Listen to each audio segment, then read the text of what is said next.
This is Audiobook Caboodle YouTube channel. Click on the subscribe button and listen unlimited audiobooks anytime, anywhere. Manners for Men by Mrs. Humphry. Chapter 16. At the Play.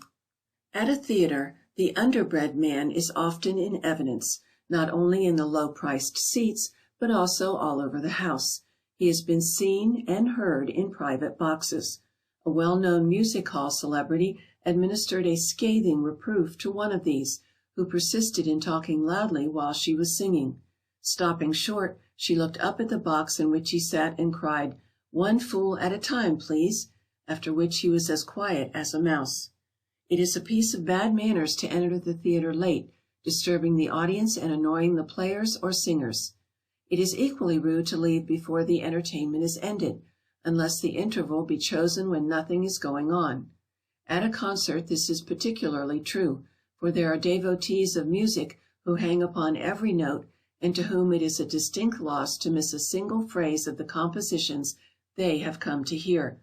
Singers, actors, and actresses generally possess the sensitive, sympathetic, artistic temperament, and it is wounding to them to see members of the audience fidgeting, rustling about, chattering, laughing, and otherwise showing inattention when they are doing their best to entertain them.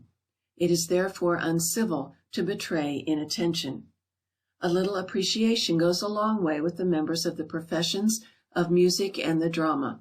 An actor told me once that after having made a certain speech 2 or 3 times without any sign of amusement from the audience, on the 4th night of the play a single silvery note of musical mirth was heard from the stalls. It was but one note, say E flat on the treble clef, but the audience immediately joined in, perceiving the point of the speech as though it had been illuminated for them by this one little laugh. He declared that ever after that night his formerly unsuccessful lines elicited a roar of laughter. Probably this was partly due to the sense of encouragement he felt, inspiring him to due emphasis. In taking ladies to a place of entertainment, a gentleman hands them into their carriage, a cab, or an omnibus, getting in last. Arrived at their destination, the gentleman alights first, handing out the ladies, and giving any necessary orders to the coachman, or paying the cabman's fare. By the way, it is always as well to give instructions to the coachman about where he is to be found and at what hour he is to pick up his party, before entering the carriage, as policemen view with much disfavor any prolonged dialogue outside a place of entertainment where vehicles are setting down their occupants in quick succession. Should there be a footman, of course all these difficulties are obviated, as he can carry the instructions to the coachman, and also knows where to find the carriage when the performance is over. Should a hired brougham be used as a conveyance in going to any place of entertainment, or even a party at a private house, it is an excellent plan to give the coachman a bright-colored handkerchief, scarlet or orange perhaps, that he may wear it conspicuously displayed, and can in this way be at once recognized.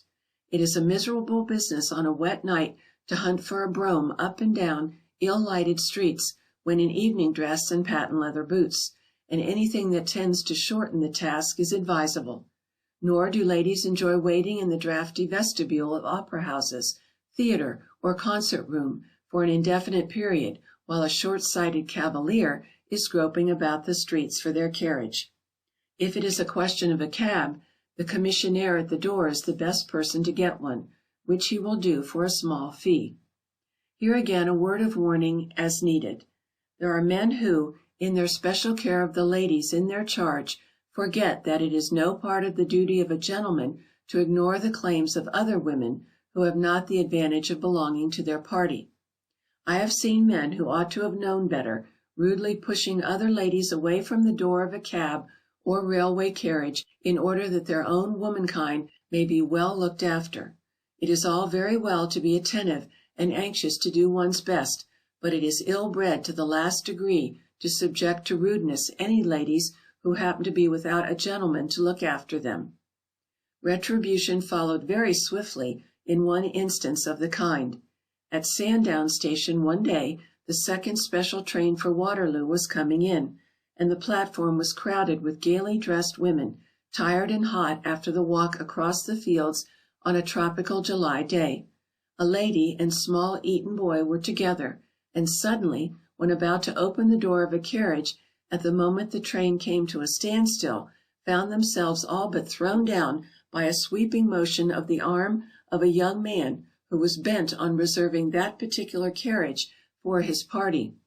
Without a word of apology to the lady, he shouted to his sisters and friends to "come on," still holding back the two who had wished to get in.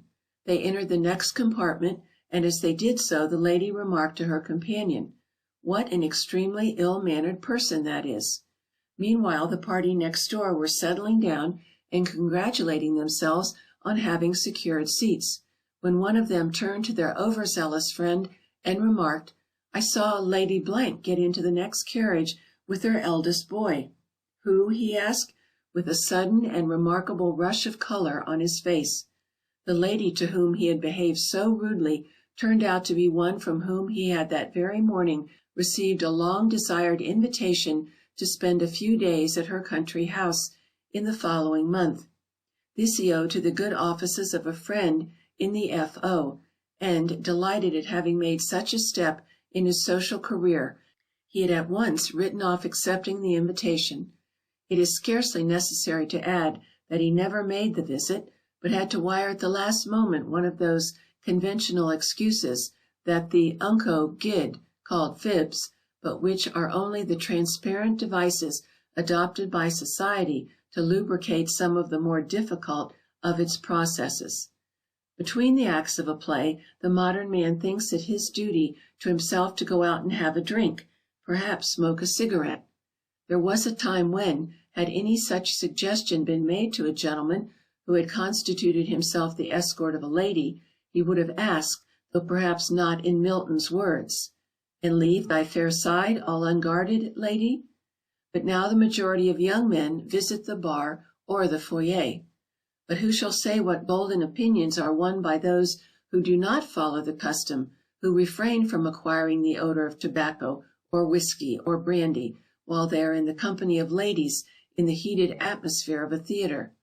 A lady sometimes says to the men of her party, "I see that there is a general stampede going on.